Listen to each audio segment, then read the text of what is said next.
Alright guys, when it comes to what's going on in politics today, looks like the Democrats are trying their best to keep from having the government shut down. They're going to be doing some voting today. We're going to talk about that. However, the Republicans are still saying that we are not on board. We're going to talk about that in details. Also, how is the government shutdown and the debt ceiling going to impact you all who are on Social Security, SSI, SSDI, VA veterans, those of you that are survivors? We're going to talk about all that in details here on Mostly Money.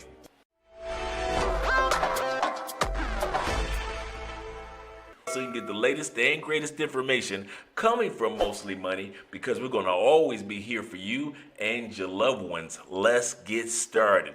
Yes, when it comes to the Republican Party, sorry Republicans, looks like once again they are standing their ground when it comes to raising the debt ceiling, at the same time making sure that there's not a government shutdown by tomorrow morning.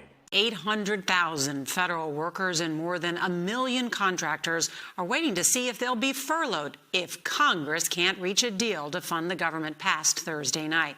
And CBS's Nicole Killian reports an even bigger fiasco could be just weeks away. Tonight, a warning to Congress that the U.S. could default on its bills for the first time in history if lawmakers don't act.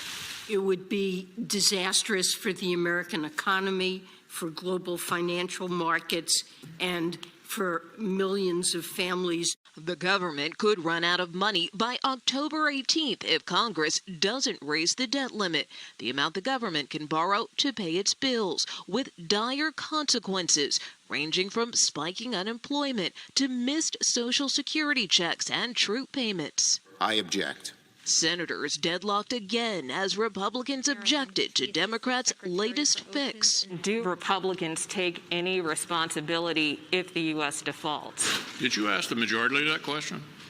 I'm asking you, sir. Yeah, that's the point, because he has the responsibility, and trust me, he will do it. But as the debt crisis looms, so does the threat of a government shutdown. Engaged in an unprecedented taxing and spending spree on a one-party basis would also have to raise the debt ceiling on a one-party basis. We didn't spring this on anybody. It's been perfectly out there for 2 months. I've heard their arguments. Some of you have mirrored those arguments. Let me make sure you understand the facts. The facts are that the majority party has had in the past, in this situation, to raise the debt ceiling by themselves. The last time that happened, during Bush 43, both Schumer and Biden voted against raising the debt ceiling.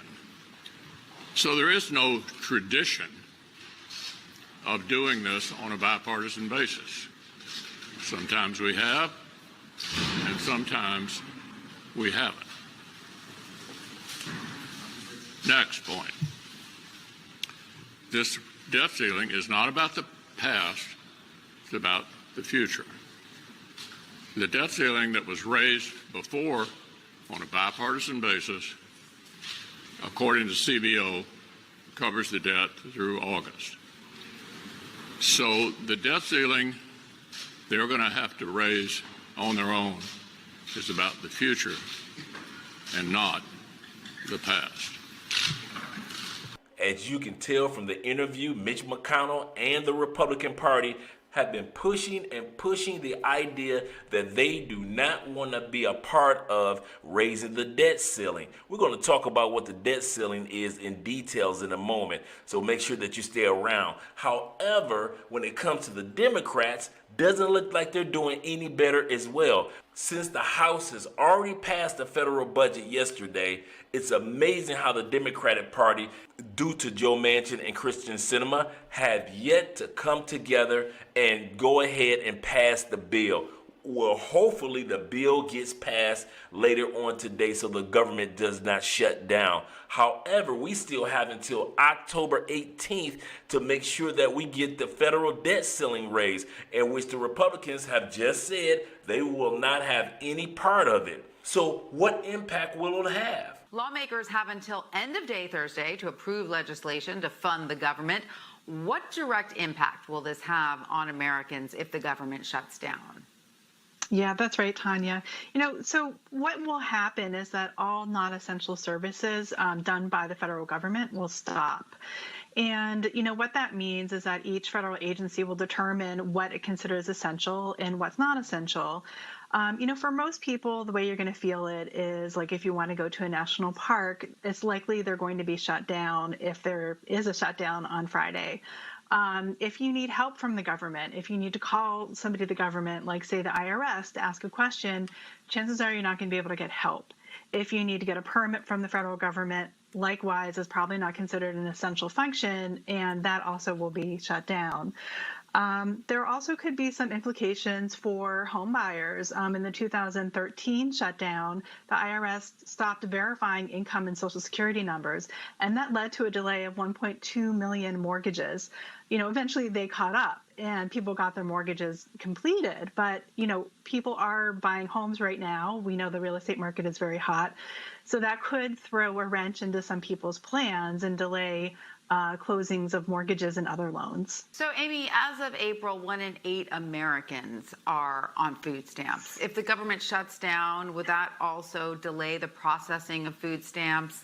And what other much needed services would be affected, the kind that people rely on, on a daily or weekly basis?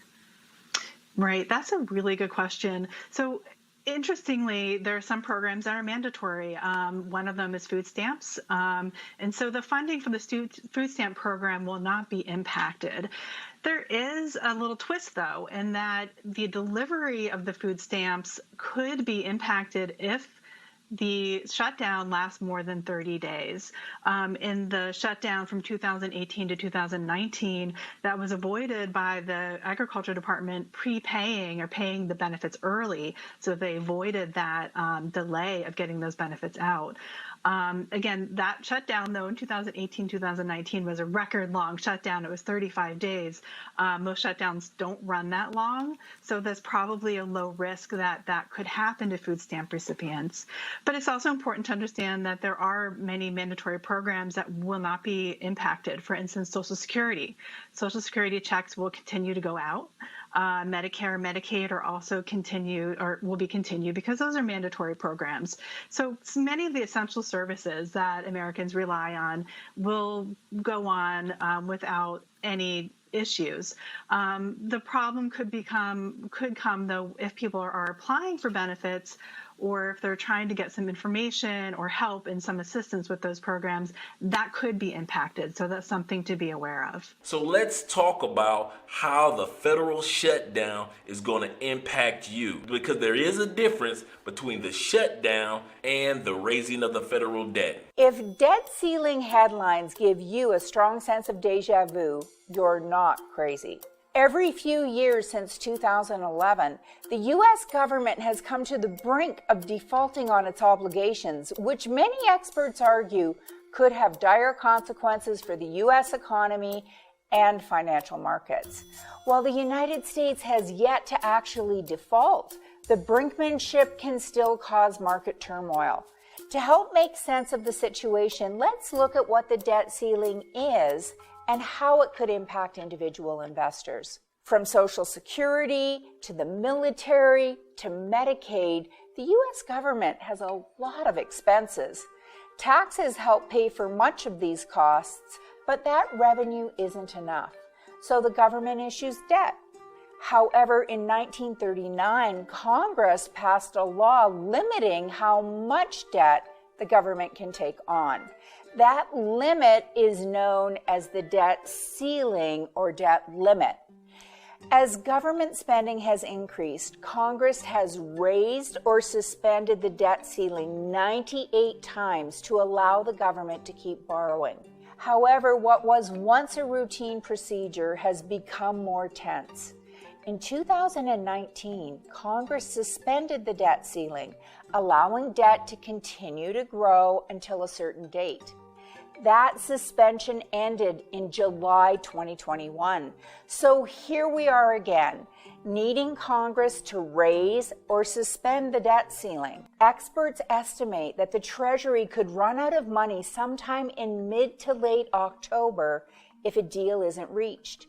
In addition to impacts on individuals, like cutting off benefits for seniors or paychecks for soldiers, default could leave the United States unable to pay interest and maturities on treasuries. U.S. government debt is the leading safe asset for international investment, so a default would likely disrupt capital markets in the United States and across the world. In a September 19th Wall Street Journal article, Treasury Secretary Janet Yellen said, failing to raise the debt limit would produce widespread economic catastrophe and likely precipitate a historic financial crisis. Potential results could include a sell-off in treasuries, which could drive up interest rates, making it more expensive for government, businesses, and consumers to borrow money. Investors might lose confidence in the dollar as well, increasing inflation. Stocks could also sell off due to distorted valuations, lower consumer spending, and expensive margin trading. While no one is sure what would happen, it could be fateful to find out. Fortunately, a default is unlikely, despite anxiety being high. Even though we've come to the brink before, Congress has always managed to raise or modify the debt ceiling. So let's break this down again. For those of you that are on SSI, SSDI, retired railroad representative payees on behalf of other individuals that are retired, those individuals that are on disability, even those that are survivors of those that were on Social Security, this is what's going to take place. Let's talk about the federal budget first. If that does not pass, Social Security will not be impacted. Why is that? Because they made sure that they put inside of that bill of 2018-19's budget that was going to 2020, they made sure that they put billions of dollars to the side for the Social Security Administration just in case any of this ever takes place again. So the Social Security Administration will be able to still send out checks. Now, here's the kicker. When it comes to reaching out to its workers, the Social Security Administration, like she just said, such as phone calls or being able to file for Social Security for the first time, or individuals that may not have received their check or wrong amount, well, you'll be in waiting when it comes to SSI, SSDI, railroad representatives. The military is the exact same thing, but it's even worse. Military workers and military contractors, you may not be receiving any monies. You may be on hold if there is a shutdown. Anybody that works in our national parks, if you work from Yellowstone Park all the way to the Statue of Liberty federal workers, all the way down to the Grand Canyon, your payments will be on hold, if not making you a part of the 800,000 individuals that may be furloughed, meaning laid off or working for free. Remember that happened last time in 2018-19. Also, this may take place because of the federal shutdown if they don't get that taken care of today. The IRS, those of you who are still waiting for stimulus payments, you may not get those as soon. You might not get those until 2022. Same thing with many individuals of the 8.7 million people that are still waiting for your tax return funds. You may have to wait a little longer for that, as well as those of you that have been receiving monthly payments from the IRS in regards to the child tax credits. Well, that might be on hold in October as well. Now, what I'm hearing is that they are trying to get these checks out a little earlier because of what may happen with the shutdown. So when it comes to the child tax credits, you might get your check a little earlier. It's no guarantee, because if they shut it down, they may shut down all the departments that send out checks. And when it comes to getting your questions answered with the IRS, that department is shut down as well if the government shuts down by tomorrow morning, October 1st. Now, when it comes to raising the federal debt ceiling, how does that impact you? So here's what you're looking at. Those of you that are on Social Security, you will be impacted if the federal debt ceiling is not raised by October 18th. That cost of living increase, that will be impacted greatly. Those of you that have been receiving monthly checks, those checks will cease or slow down based on the amount of money that the Social Security Administration still has in its kitty. This is going to be something, as she said, will impact the world's economy, and it will change economics in the United States forever. So realize, guys, even though they're taking care of the budget, they have to make sure by the 18th that the debt ceiling is taken care of. And it's sad that the Republican Party has decided, and I once again have nothing for or against the Republican Party or any party, but these are just the facts, guys. And if you're interested in hearing the truth on a daily basis, well, you've come to the right channel. All you need to do now for yourself is subscribe. Click that bell notification so you get the latest and greatest information coming from Mostly Money, because we're going to always be here for you and your loved ones. Well, I'm on my way to get a cup of coffee, and I'll meet you all in the comment sections this morning. It's early here. And if I don't get a chance to speak to you, you don't get a chance to speak to me, we're not going to fret about it, because you'll be hearing from me again. Mañana.